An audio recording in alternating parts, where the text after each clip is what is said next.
Hello, good morning, my dear students. We'll be starting with our discussion on the problem solution with regard to the IRC. Okay, IRC code of designing the flexible payment. IRC 37 2001. I'm going to share the slide view now.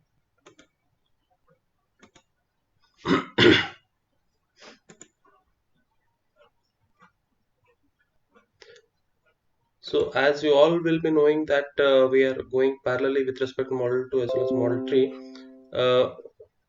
90% of the portion has been covered in the model number 3 with respect to the highway maintenance of flexible pavement. Okay, the only 10% part in model 3 is to study about the Benkelman deflectometer as well as the falling weight deflectometer, which we are going to do it.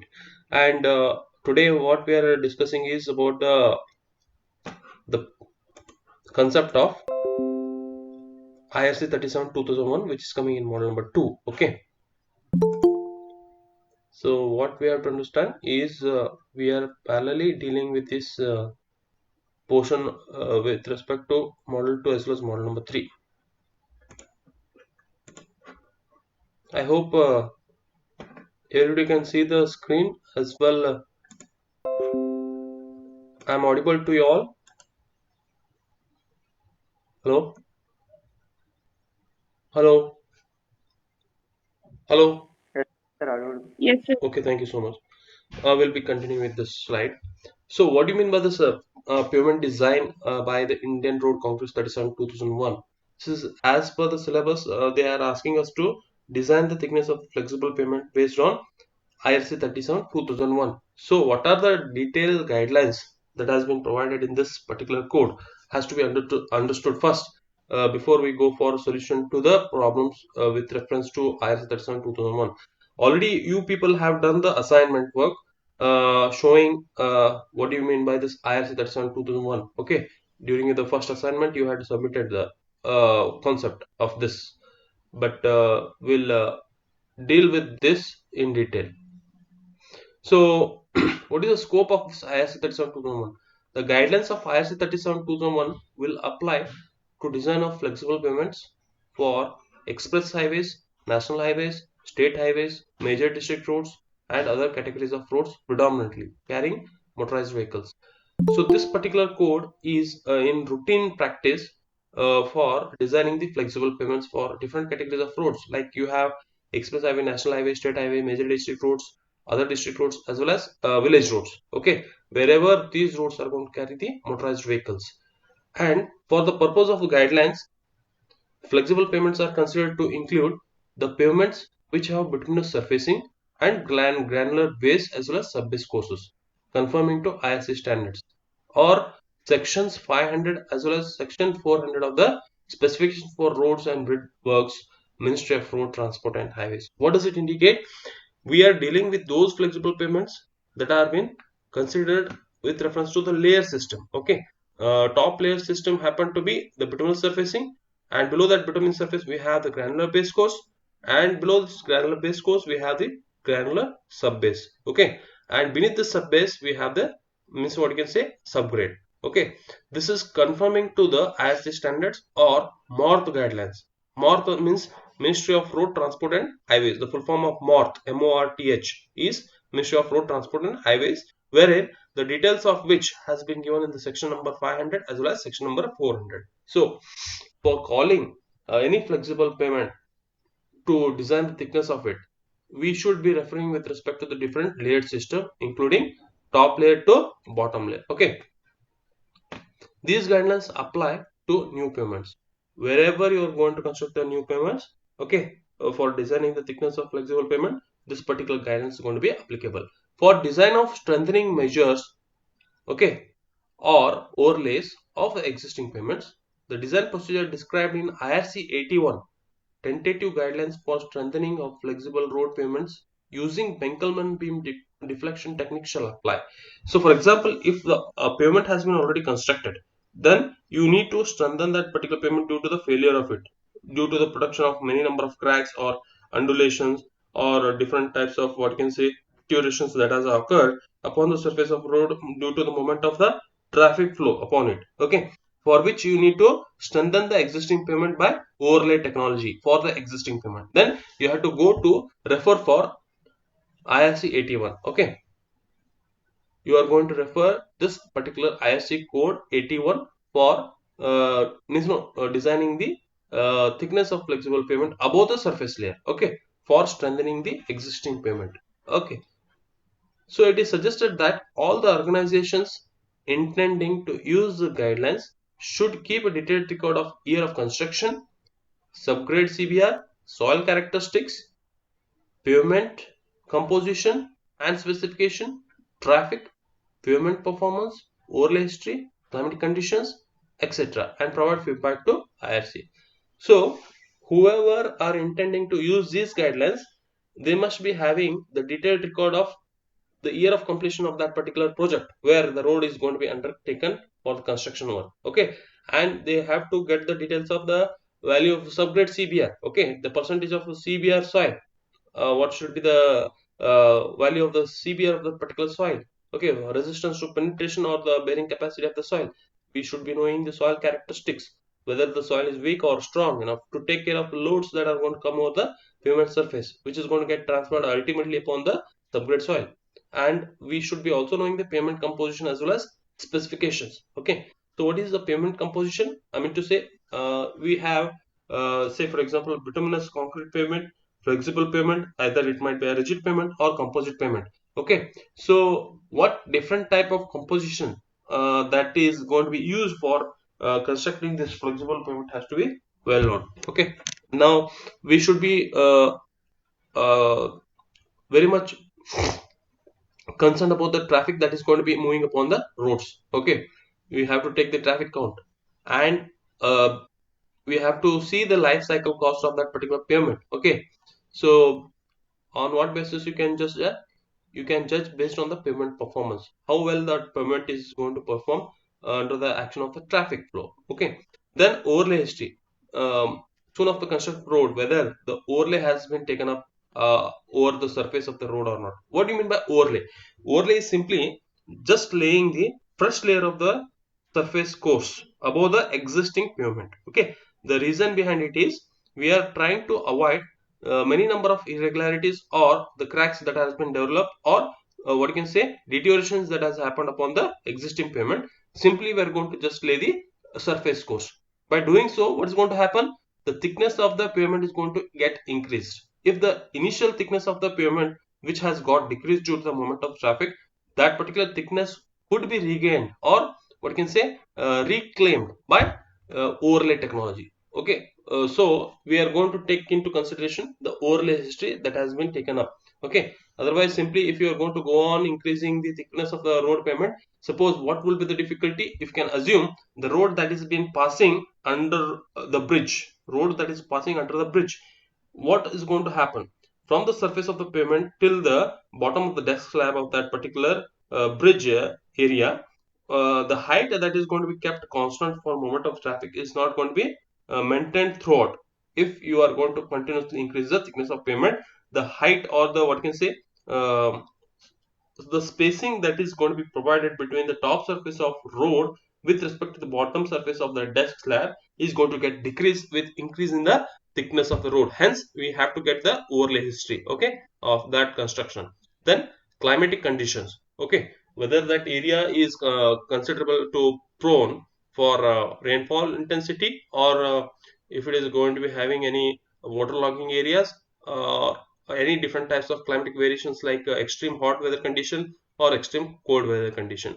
Wherever you are trying to utilize the concept of these guidelines, you should be knowing the climatic conditions of that particular area, and you have to just provide the feedback to IRC. Next is recommended method of design. Generally, the pavement design given in the previous edition, that is IRC-37-1984, were applicable to design traffic up to 30 MSA. So, what is 30 MSA? We'll get to know. Or what do you mean by MSA? The full form of which is million standard axles.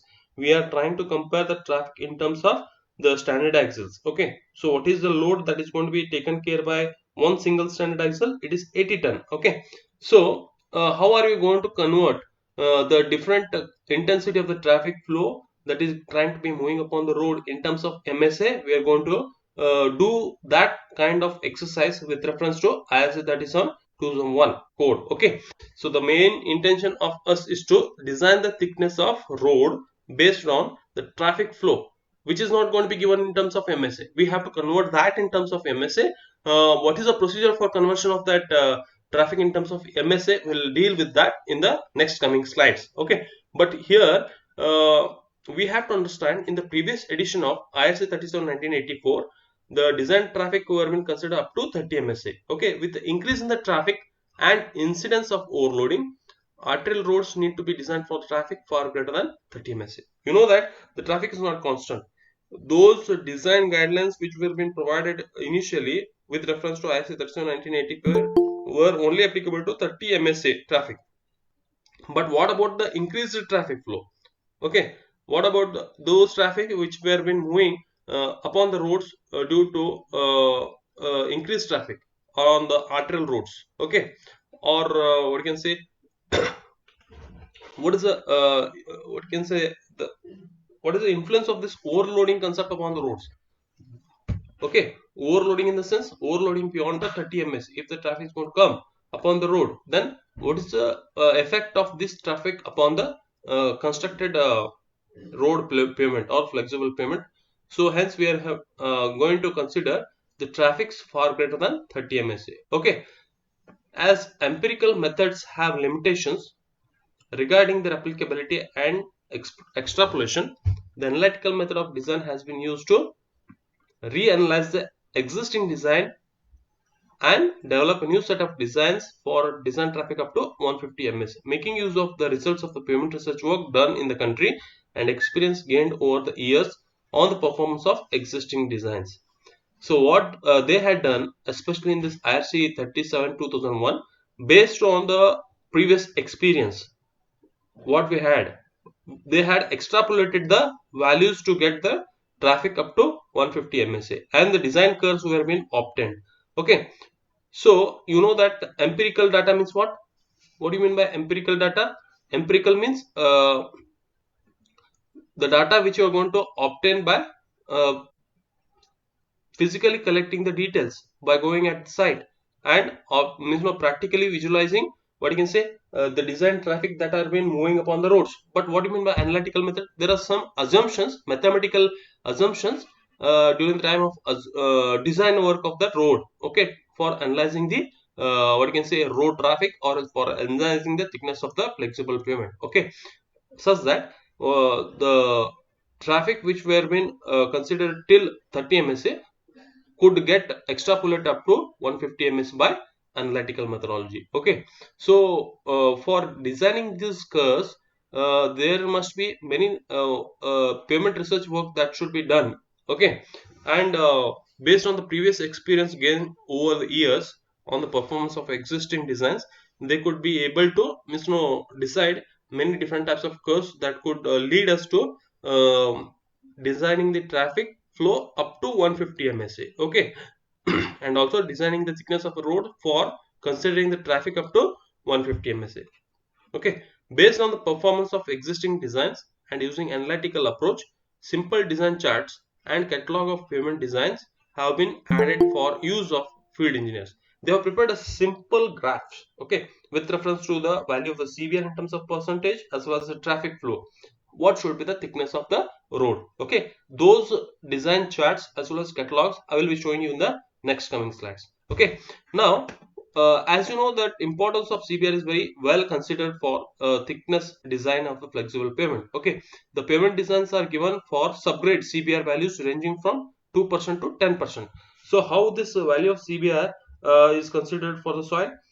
Say there are certain number of plates. Plates are nothing but the design catalog, where the CBR value of the soil is going to get ranged from 2%, 3%, 4%, so on up to 10%. 2, 3, 4, 5, 6, so on up to 10%. And design traffic, initially though it was only 1 to 30 msa, now the design traffic is going to get ranged from 1 msa to 150 msa for an average annual pavement temperature of 35 degrees Celsius. So this is the average annual pavement temperature if you are going to refer to any kind of a pavement that has been constructed over the ground surface. Okay, so for the temperature ranging 35 degrees Celsius, for the traffic in the range of 1 to 150 MSA, and for the range of the CBR in between 2% to 10%, will be able to design the of layer thicknesses of flexible pavement. Okay, the layer thicknesses obtained from the analysis have been slightly modified to adapt the design to stage construction. Say for example, if I will be telling you to decide the overall thickness of pavement to be of say 300 mm. Let us assume that overall thickness of pavement happen to be 300 mm, that is 30 centimeter. But if you are going to have the lesser, what you can say, funds that are being available with you, okay, the funds available with us due to the liberation of the what you can say, the amount from the government for the construction of road, if it has been reduced or if it has been limited, if it is considered to be very much limited, then you can decide accordingly what should be the modification which we have to make it with respect to the thickness. We have to compensate the thickness flexible pavement accordingly with reference to the, what you can say, the funds availability. You might be just knowing that though the percentage of bitumen is only 5% in overall construction of the road project, okay,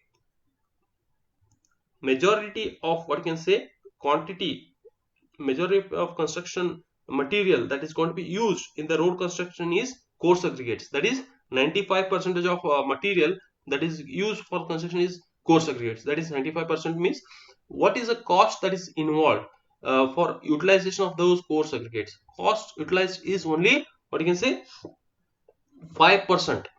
Cost utilized for the construction of road pavement with the coarse aggregate is 5%. But what is the quantity of material that is utilized for construction of road material with reference to the coarse aggregates? It is 95%. Cost is 5%. Quantity of coarse aggregates used in the road construction is 95%. But what about the bitumen? Cost is 95% and the percentage of utilization of that material in the road construction is 5%. I understood. Just it's a reversal of the quantity as well as cost that is being utilized for the coarse aggregate. It is going to be applicable for bitumen. It is a just vice versa. Okay, so you can limit the amount that is going to be utilized for the road construction by utilizing less quantity of the bitumen by reducing the thickness of the flexible pavement. Okay, how are you going to expect to reduce the thickness of pavement? We are not going to forecast the traffic. We are only going to worry about the present date traffic flow, because the funds that are being available with us is very limited. We at the present time we are not going to be interested for forecasting traffic for designing the additional thickness of flexible pavement to bear the traffic load that could come at the later stage after 10 to 20 years. Okay, but once the funds are going to come, or once the funds are being available with us, we can increase the thickness of the roads further. Okay, using the following input parameters, the appropriate designs could be chosen for the given traffic and soil strength. I told you that the design traffic as well as CBR of the soil of the subgrade is going to be utilized. Only these two are the important parameters which are being useful for designing thickness of the flexible pavement. Okay, how it is going to be calculated? Design traffic in terms of cumulative number of standard axles. That is cumulative number of standard. How, say for example, if say for example 1000 commercial vehicles, if say for example 2000 commercial vehicles per day, 3000 commercial vehicles per day, so every day these traffic are going to increase upon the road varyingly. Okay, so we have to convert the count of the traffic in terms of cumulative number of standard axles. How many number of standard axles are going to come upon the road depending upon the total number of traffic that is going to be moving upon the planned constructed activity of that particular flexible pavement. Okay, we should also be taking note of the value of the CBR of the soil which is going to be present at the subgrade level. Okay, the procedure for estimating the design traffic and assessing the CBR value of the subgrade soil is described in the following paragraph 1 and 2 respectively. Okay, let us see how to find out value of the CBR as well as how to determine the design traffic.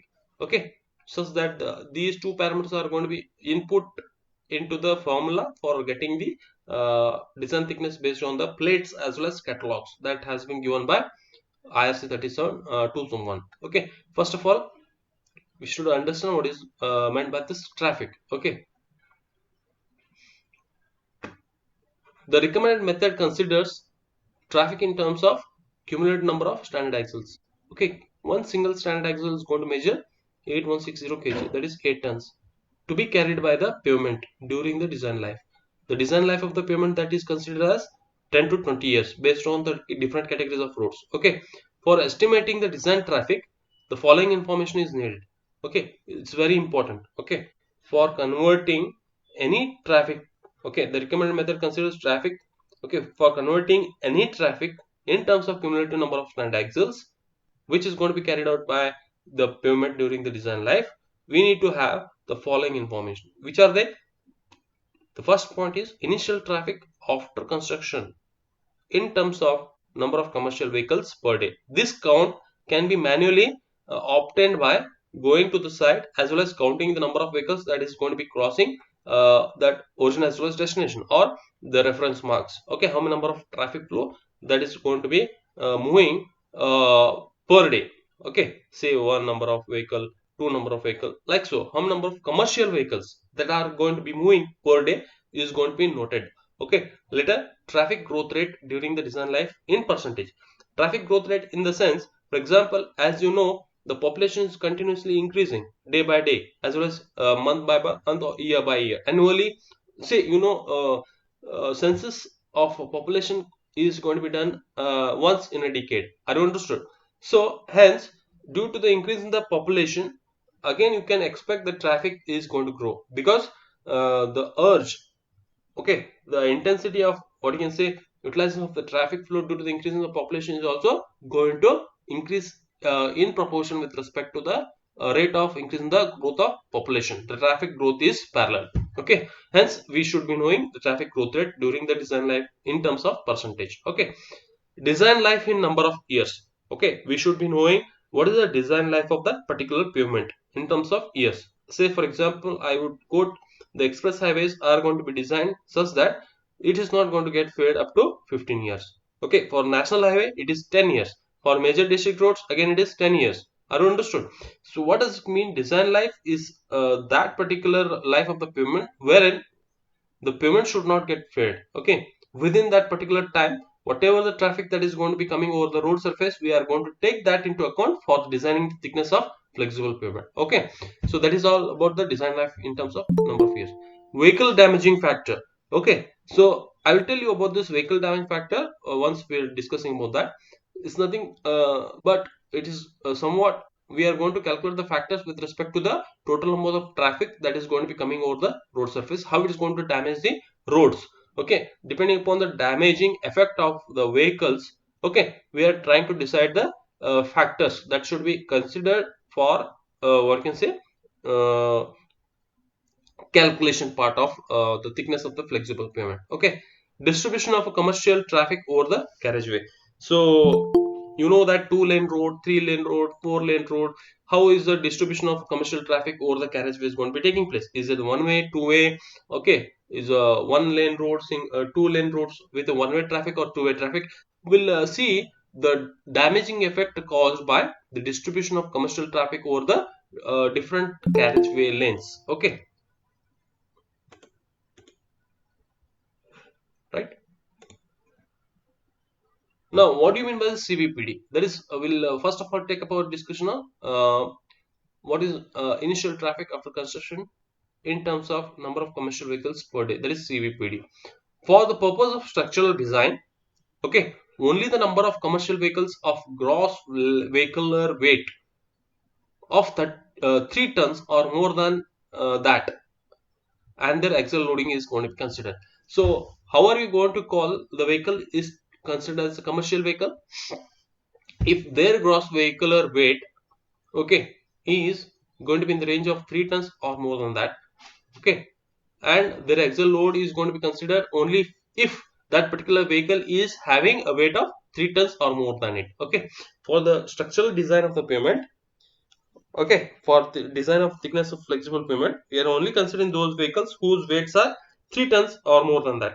Okay, correspondingly, what are the different what can say axle loadings? What are the different axle loadings uh, made by these vehicles who are going to weigh 3 tons or more than that is going to be considered. Okay, just are you all hopefully means following up what are these guidelines? First of all, you need to understand before we go for solution part of the problem with reference to IRC-37-2001. Okay, to obtain the realistic estimate of the design traffic, okay, due consideration should be given to existing traffic or that anticipated based on the possible changes in the road network and land use of the area served, the probable growth of traffic and design lag. What is this meaning? Uh, so here in this case, we have to get the realistic estimate of the design traffic. Okay, so based on the existing traffic, okay, we have to forecast the anticipated traffic or the traffic which is going to be coming in the future due to the possible changes in the road network as well as land use activities for that particular area that is going to be served. Okay, so probable growth of the traffic as well as design life of the pavement has to be taken into consideration. So probable growth of traffic might be 2%, 3%. So in what rate that particular traffic is going to grow with reference to the existing traffic has to be well known for calculating this CVPD for existing traffic as well as the forecasted anticipated traffic flow. Now, I told you that manually there should be a count of the vehicles that are been moving upon the roads from the initial point to the final point. With reference to some markings, we are going to, or with reference to some stretches of roads based on the areas, okay, we'll be calculating the total number of vehicles that are been moving. Estimate of initial daily traffic, say, estimate of initial daily average traffic flow for any road should normally based on at least 7 days, 24 hours classified traffic counts. You have to go to that particular site for 7 number of days with reference to 24 hours traffic counts are understood. So you can just take the traffic counts in the phasing manner. It is not necessary for one person to stand for continuously 24 hours for every 7 days. Okay, you can just make use of your what you can say colleagues, or you can use your friends for collecting the details of the traffic flow which is considered to be initial daily average traffic flow. Initial daily average traffic flow for that particular road where you are about to count the total number of traffic for 7 days as well as 24 hours count. Okay, in the case of new roads, traffic estimates can be based or made on the basis of potential land use and traffic on existing routes in the area.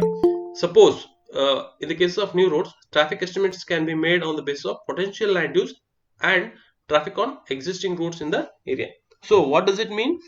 Based on the land use activity, more the land use activity, more will be the traffic generated. Lesser the land use activity, lesser will be the traffic generated. Based on what you can say, uh, urban transport planning process based on the land use activities, potential land use, how well this particular area is going to be connected with any other areas, what is the coordination of the transportation system that is existing.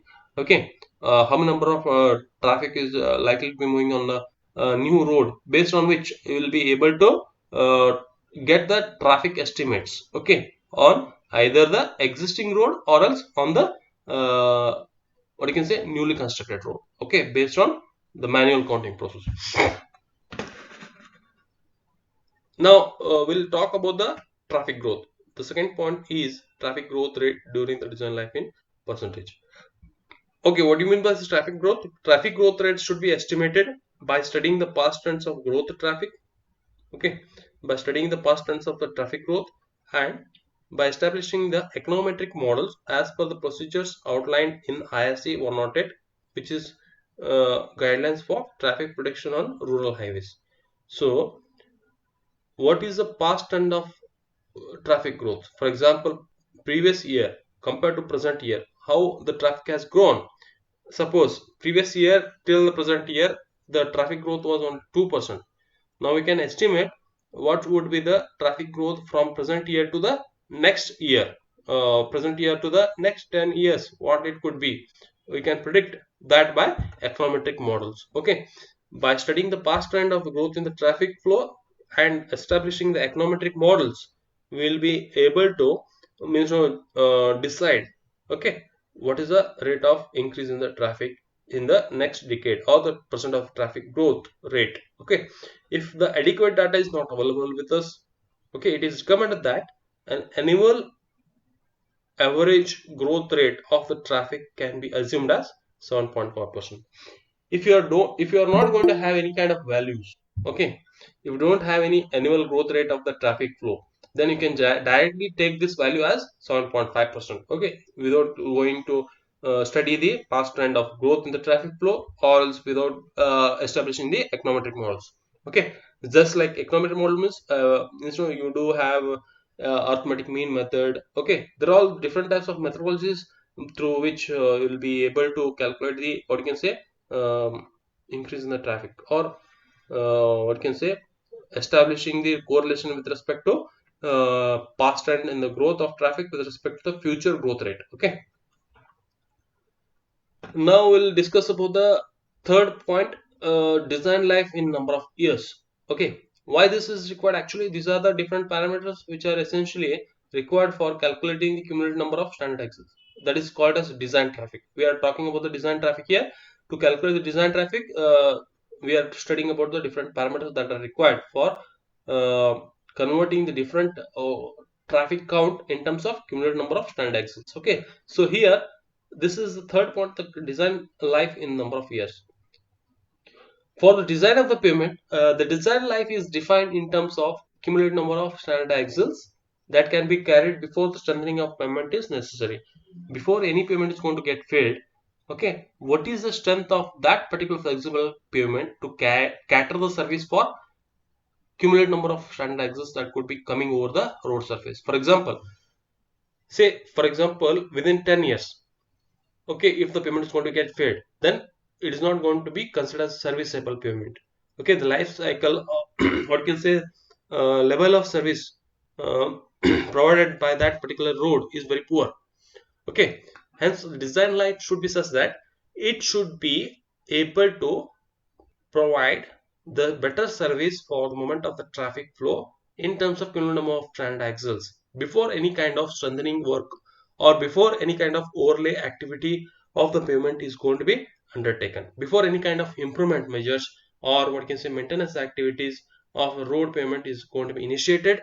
It should be such that the road should cater the service for all the traffic flow that is going to be safely moving up to the design life period. Okay, so hence that is an expectation which we are going to be making out for any road surface that are being constructed. Okay, before it is going to get strengthened, okay, how this particular road is going to serve the needs of the traffic which are going to be moving in terms of cumulative front axis. Okay, that is the design life. Suppose it is recommended that the pavements for national highways, state highways should be designed for life of 15 years, which means till 15 years we are assuming the strengthening activity, or what you can say, maintenance activity of the pavement is negligible, or we may not be expecting the payments are going to fail up to 15 years. Okay, this is a design life. Express highways, urban roads may be designed for longer life of 20 years. You can expect the lifetime or the service provided by these roads till 20 years. Okay, so till that point or perception, you may just expect the maintenance cost of the road to be very minimal. Okay, if you have constructed the road with superior quality material, then the maintenance cost will be less. If you have constructed the road pavement with a inferior quality of material, then the maintenance cost which can get incurred till either 15 years or 20 years will be more.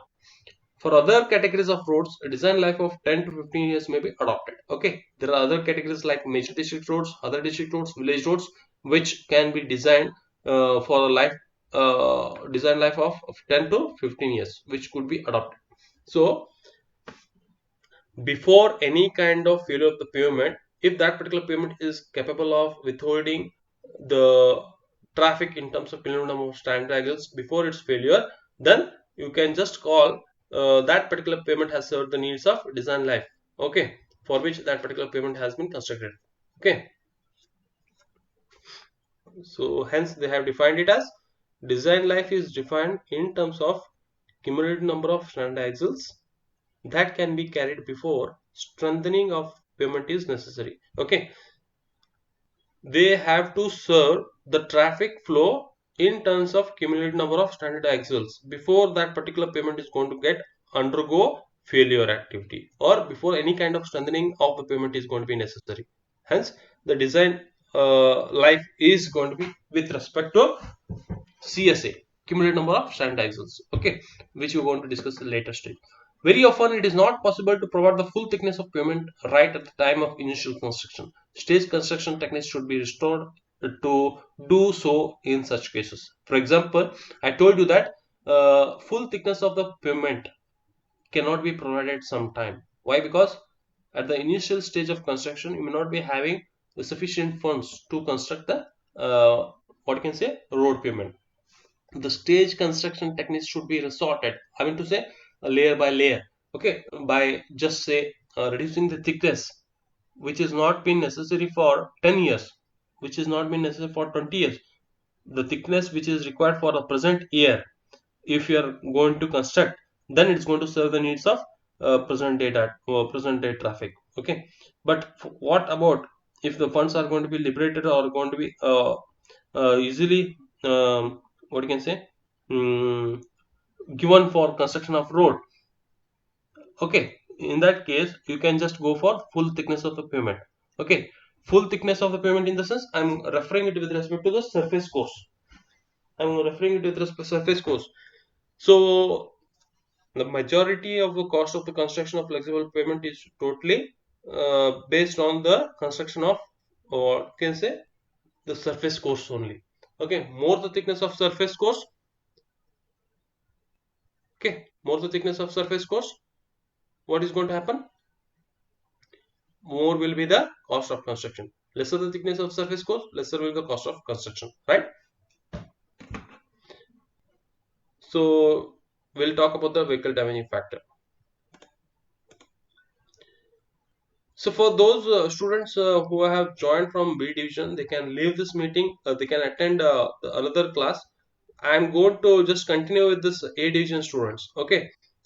The recorded video of this particular class is going to be sent in the B division group, okay. Do you have any class for A division? I think I do have the class from 8:45 onwards, correct? Hello, hello. Yes, sir. Yes, sir.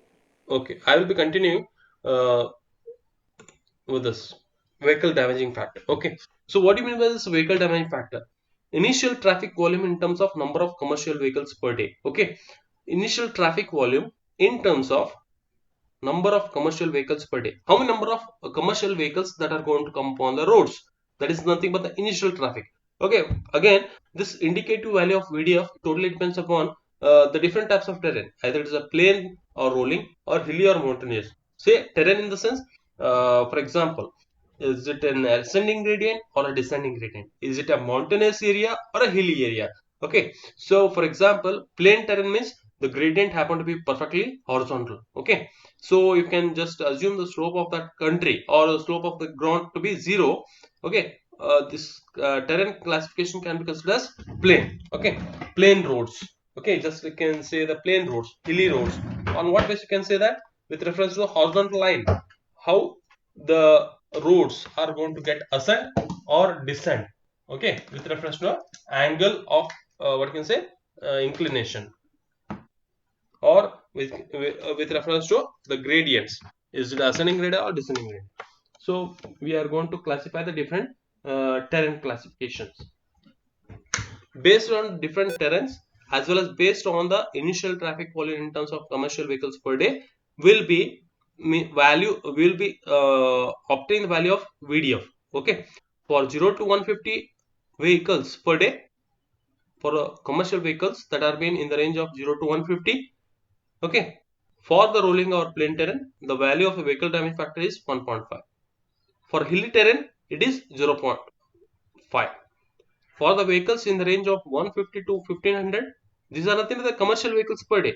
These many number of vehicles are going to come upon the road surface every day. Okay, which is going to be referred in terms of initial traffic volume, in terms of number of commercial vehicles per day. If the range of the traffic flow is in between 150 to 1500, what is the value of VDF?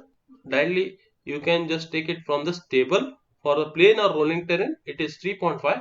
For hilly or mountainous terrain, it is considered to be 1.5.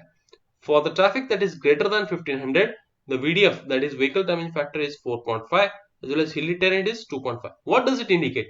So you can just observe the value of the vehicle damage factor is going to get increased with the increase in the commercial vehicles per day. Say for example, 0 to 150 it is 1.5, 150 to 1500 is 3.5, more than 1500 is 4.5. Continuously it is going to be increasing, okay, with reference to increase in the traffic. But what about with reference to the different terrain condition? For a plain and rolling terrain, the damaging effect is going to be more compared to the of hilly areas. Why? Because you just know, can you tell me what is the reason these values are going to be compared lesser than that of rolling as well as a plain terrain? Can you tell me? See, for 0 to 150, it's 1.5 for plain and rolling. But why it is 0.5 in the hilly area? Is there any practical significance to say that the values are going to reduce in the hilly terrains or the roads that are being considered in hilly areas?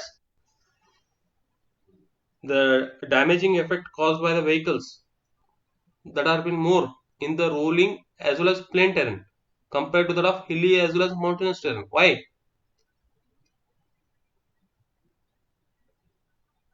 Hello? Can you tell me what is the reason behind it? Hello? So can you just repeat the question? Yes, please. Okay. My question is, say there are different terrains which can be classified as a plain, rolling as well as hilly terrain. Okay, so based on the terrain classification as well as the values that we had obtained for initial traffic in terms of commercial vehicles per day, say for 0 to 150, vehicle damaging factor is 1.5, for 150 to 1500 is 3.5, for traffic that is greater than 1500 is 4.5. So what I told you is, with the increase in the traffic of commercial vehicles per day, okay, for the plain and rolling terrain, uh, the vehicle damaging factor values are going to increase. Like say for example 1.5, 3.5, 4.5, with increase in traffic, the values of VDF or vehicle damage factor for plain and rolling terrain is increasing. But in comparison with respect to plain and rolling terrain, the values of hilly terrains are comparatively lesser. Let's say for example for 1.5 for the plain terrain, it is 0.5 for hilly terrain. For the classification of the traffic count in between 0 to 150, the vehicular damaging factor upon the roads, it is only 0.5 in a hilly as well as a mountainous terrain. For 150 to 1500, it is 3.5 for plain and rolling terrain, but it is only 1.5 for hilly or mountainous terrain. For the traffic that are greater than 1500, the VDF value for the plain and rolling terrain is 4.5, and it is 2.5 for the hilly or mountainous area. So what I mean to say, when the value of VDF is going to increase, the damaging effects caused by the vehicles upon the pavement surface is going to increase. But my question is, why the values of VDF in the hilly terrains are completely lesser than that of plain or rolling terrain? Is there any practical significance? So the speed with which the vehicle travels in hilly area is comparatively less than rolling plain Exactly, very area. good. Exactly, excellent. Okay, what do you mean by that? If the speed is going to be lesser, what will be the total number of traffic flow in that particular stretch for a given time? Number of vehicles that could be flying over the hilly areas will be completely lesser rather than the plain terrains. The speeds with which the vehicles could move upon the plain or rolling terrain will be more, and so what can say, the impact acceleration as well as deceleration is going to be more in the case of plain and rolling terrain, but it's very less in the hilly terrain. Are you understood? And in the hilly terrain, as you could see, the laden weight, the weight that is going to be coming over the road surface, okay, upon the roads, say the loads that are going to be imparted by those vehicles upon the roads is going to be comparatively lesser. Why? Can anybody tell me?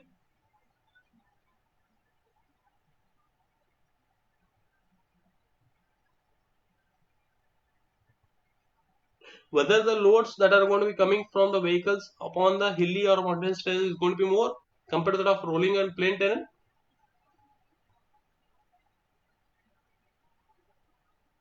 Yes or no? Hello? No. Say, if a heavy loaded truck is moving on the plain terrain or rolling terrain, what is the load that is going to be distributed by that vehicle upon the road? It is going to be considered more. But if that particular truck is trying to be moving upon the hilly area, what is the load? Is it going to be more or less?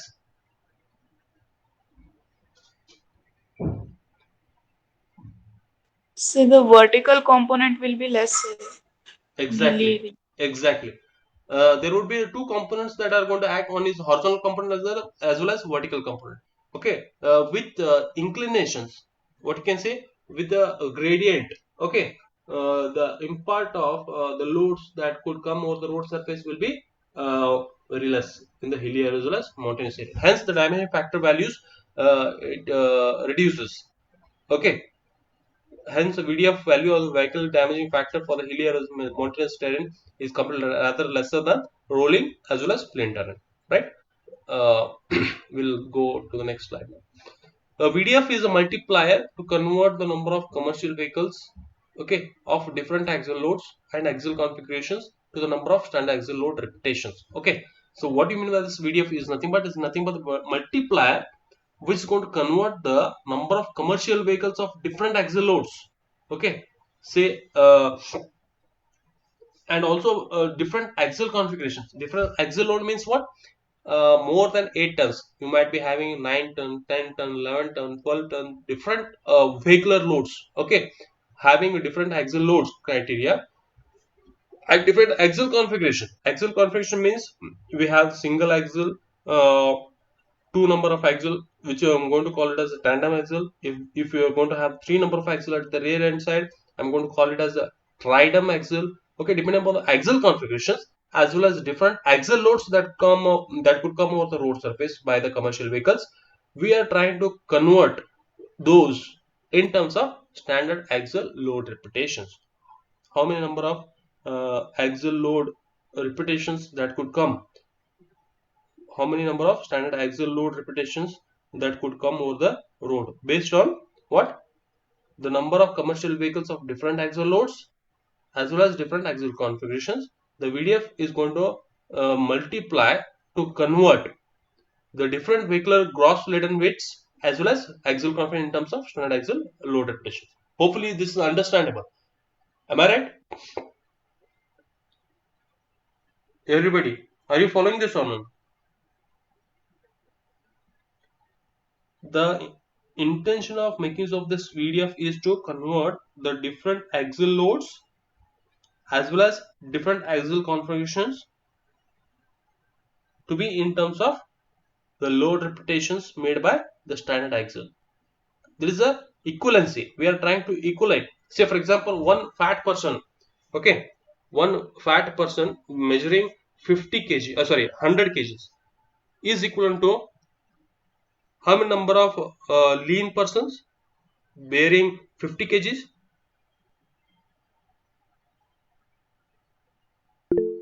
Hello? If one fat person is weighing 100 kgs, he is equivalent to how many number of lean persons measuring 50 kg? Hello? Two. Very good. So, in the same manner, okay, we are trying to convert the axle loads as well as axle configurations, different types of axle configurations in terms of number of standard axle load repetitions. Instead of considering 100 number of, say, 100 kg of that particular weight of that person to come over the road, I am trying to say that 50 kg is going to get repeated upon the road surface twice number of time. At that particular moment, though the person is going to be standing up on the road with 100 number of 100 kgs of weight, okay, he is equivalent to the standard weight of 50 kg. Means suppose if the thickness of pavement has been considered for carrying the load of 50 kg, if 100 kg person is going to stand on the pavement is going to get deteriorated or failed. Okay, now I'm going to convert that person in terms of the allowable loads that could come over the road surface. Allowable load, the standard axle load, how much it is? The standard axle load what we are considering, how much it should be upon the road surface, it is 8 ton. So in similar manner, if I am considering 50 kg is allowable upon the road pavement, okay, now how much standard allowable load is going to be equivalent with respect to that 100 kg, say 50 number of kgs with 2 number of times, okay, how many number of repetitions that has been made by that 50 number of that person measuring 50 kg, twice time he has come to that particular spot, okay, and stood, okay, what is the deterioration that is being caused? It is not by one single vehicle, it is being caused by two vehicles measuring the standard axle load of 8 tons. Are understood? Instead, for example, I could quote with respect to the vehicular load of 16 ton. Okay, I am talking with respect to the vehicular load of 16 ton. What is the allowable standard axle load? 8 tons. If 16 ton load of a vehicle is going to come over the road, then what is the equivalency factor with reference to this VDF? What is going to do? Is going to convert the different axle load in terms of standard axle load value repetitions. What is the load repetitions? What is the load repetition made by the standard axle for a 16 ton of vehicle? What is the load repetition? Equivalency load repetition. Two number of times made by the standard axle measuring 8 tons. Are understood? Say for example 32 tons. 32 tons of gross laden weight by the vehicle. What is the total number of repetitions that could come over the road surface by the standard axle?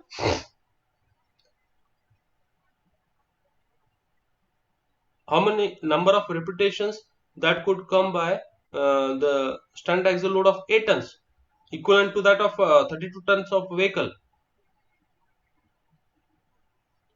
2 times. 8, 16, see it's a multiple of 8, 4 number of repetitions, am I right? 8 for the 32, right? 4 number of repetitions are going to be done by the standard axles. 4 number of repetitions are going to be done by the standard axles upon the road pavement, which is going to be equivalent to that of 32 tons of vehicle gross laden weight. Okay, so hence this is the VDF that is going to be multiplying to convert the different commercial vehicles gross laden weights as well as different axle confidence in terms of standard axle load repetitions upon the roads. Okay, it is defined as equivalent number of standard axles, okay, per commercial vehicle. It is defined as equivalent number of standard axles per commercial vehicle. The VDF varies with the vehicle axle configuration, axle loading, terrain, type of road, and from region to region. Okay, again, totally depends upon. I told you it depends upon the axle loading. More the axle loading, what you can say. This particular VDF is a multiplier convert the different axle loading as well as axle component in terms of axle repetitions, standard axle load repetition. More will be the repetitions, more will be the axle loading, more will be the axle load repetitions made by standard axle load. Okay, terrain, either it might be a plain terrain or rolling terrain, or it might be a mountains or what you can say hilly terrain. A type of road, that is a national highway, state highway, major district roads, other district road, village roads, or express highways, and it's going to vary from region to region. There is a what you can say a wet weather condition, or it is a hot weather condition. The VDF is arrived at from axle load surface on typical road section so as to cover various influencing factors such as traffic mix, mode of transportation, commodities carried, time of the year, terrain, road conditions, and degree of enforcement. So, how do this VDF is going to be arrived at? We are going to do the axle load surveys. For every vehicle, we will be doing axle load survey. Okay, what is the axle load that could come over the road? We are only taking the rear axle for our consideration. Remember, we are not interested about the front axles that are going to put an effort upon the pavement surface. Only those loads that are coming from the rear end side of vehicle. Either it might be a single axle, 2 axle or 3 axles. Okay, so what is the weight that could come from the different vehicles with the different axle configurations that could be converted to the standard axle load repetitions by this VDF as a multiplier is to be known to us. Okay, so what are the different influencing factors? Due to the heterogeneous traffic, you just might be seeing heavy commercial vehicles, light commercial vehicles. Okay, just like a bicycle or animal drawn vehicle, we have the different such traffic mix, which is going to be heterogeneous in nature, which is going to make you to arrive at the different values of VDF. Okay, say for example, for more than 1500 commercial vehicles per day, uh, that's why the VDF value or vehicle damage factor is going to be increasing compared to that of 0 to 150. Okay, so just in general, you have to understand simply is for designing new pavement, the VDF should be arrived at carefully by carrying out the specific axle load surveys on the So, existing routes. Hello, so sorry to interrupt you in between, but we have another class, sir. at what time? Sir, it has already started. It's been 15 minutes Oh, at okay, so 8:45. okay, sorry. I think sorry for uh, continuation. Okay. We'll be continuing this in the next class. Okay, sir. Are you belonging to A division or B division now? A class, sir. A division. Okay. My class will start at what time? Actually, for A division student? Sir, it was started at 8 o'clock, sir. 8 to 9. 9:40, sir. No, regular 10:40, 10, 9:40. 9:40. Oh, okay, okay, okay. Then we'll stop at this juncture.